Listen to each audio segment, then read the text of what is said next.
Module 6, Annotations and Plotting, covers the following topics: equipment and line tags, isometric text placement, editing text, and plotting basics. We'll take a look at our first topic, equipment and line tags. Once the isometric is complete with bill of materials and dimensions, we can now add the annotations to the drawing. Select the Utility tab, and we'll see that we have a line number tag, a valve tag, and an equipment tag. Let's take a look at placing the equipment tag. We can adjust our isometric plane to suit and then select the equipment tag. Select the current isoplane, select a center point somewhere up above our vessel, underline the text, and then place our tag. And the equipment tag is placed. To place the line tag, we can adjust our isoplane to match the setting we would like. We'll place the line tag right in here. So along this isoplane, select the Insert Line Number Tag tool, find the line tag, click OK, accept the current isoplane, and we can place our line tag in our Standards Manager. Under the isometric settings and general drawing parameters, the text style, text font, height can be set. Equipment tag height. Our next topic is isometric text placement. Let's zoom up on the tower and place some text information about the vessel. We'll look at placing an easting and a northing for this vessel.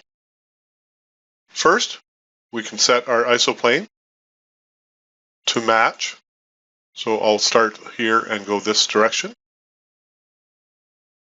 So under the Miscellaneous tab, we can select our centerline symbol. We can change the isoplane if required, or just select OK. And we can place a location for that centerline symbol. The centerline symbol does follow the isoplane.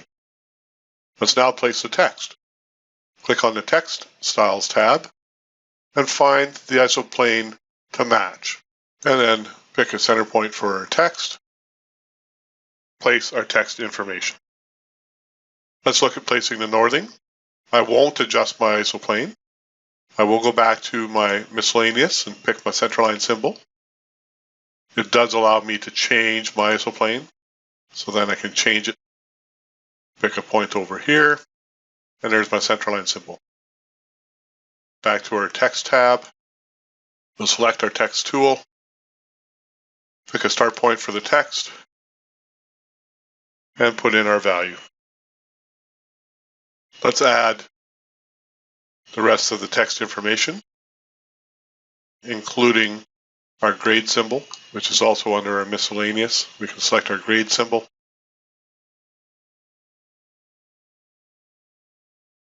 And our grade symbol is placed. Let's add the text. And we can use AutoCAD's Move command to move the text information. Let's finish off the rest of the drawing. We have now finished off adding all of our centerline information, text information. Let's also look at placing our flow arrow just to represent the flow direction.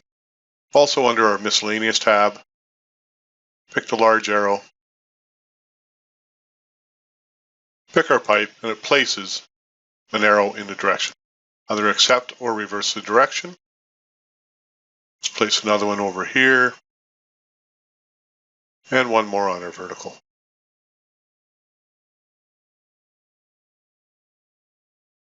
Our next topic is editing text.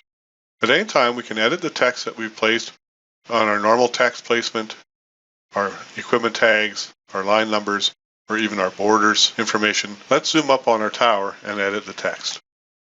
To edit the text, simply double-click the text item and then change the value. Double-click our elevation or our northing, and let's make it a northing of 85. Very easy to do. So making changes can be done very quickly. Let's look at updating our border information. We'll zoom up on the border. To edit the border information, simply double-click the title, and it brings up the attribute editor. Scroll down and find the information to be changed or added. In this case, there was no drawing number. Let's add a drawing number. Add a sheet number and a revision number. Click Apply, say OK, and the border information is updated. The last topic in Module 6 is plotting basics. Once we have completed the drawing with all of our text annotations, the dimensions, and the bill of material, it is time to create a plot. Select the Plot tool to access the Plot dialog box. If the entire dialog box is not displayed, in the lower right corner is an arrow that expands or contracts the Plot dialog box. The basics of plotting is quite simple. Select the printer or plotter device. In this case, I'm going to set it to PDF. Set the paper size to the appropriate paper size that you would like to plot to. Set the area of the drawing to plot, normally set to limits, which is set when we insert our border. Typically, we will center the plot because it's a not to scale drawing. We will fit it to the paper. And to have a black and white plot, under the plot style table, set this to monochrome. Apply to all layouts. The last thing to check would be the drawing orientation, either portrait or landscape, depending. It is highly recommended to preview your plot. In the plot preview, the white border is the piece of paper, and our drawing is shown. If everything looks good, apply to the layout, which saves this information, so the next time you go to plot, all of this information will be saved. Finally, click OK. Give it a file name, click Save, and the plot is created to the printer, or in my case, the PDF is created. And finally, save the drawing. This is the last topic in Module 6. Review Module 6 or select the next module.